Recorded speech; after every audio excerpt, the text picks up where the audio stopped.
The new data that came out about what happened, you know, 10 years ago to 5 years ago is just horrible, because it shows that these pharmaceutical companies were just dumping more and more pain pills.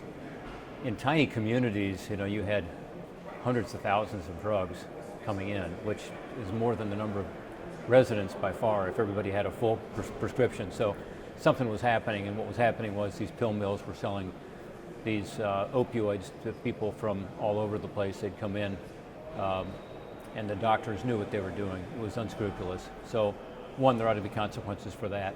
But second, we've got to have a limitation on opioid prescriptions.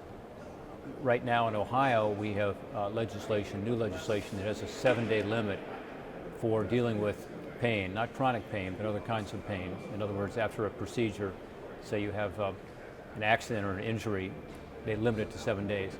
I've got legislation to limit it to 3 days, and that's based on the information from the Center for Disease Control and the information we know in terms of what the effectiveness is of pain medication. So CDC is how long it takes to increase the chances of getting addicted. So you want it as few days as possible, 3 days.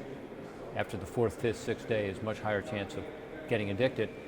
And then the other one is what the pain value is, and that comes from the FDA and others saying really after the 2nd or 3rd day, other pain medication works just as effectively. So let's limit the amount of prescriptions you can have filled without a doctor approving it again.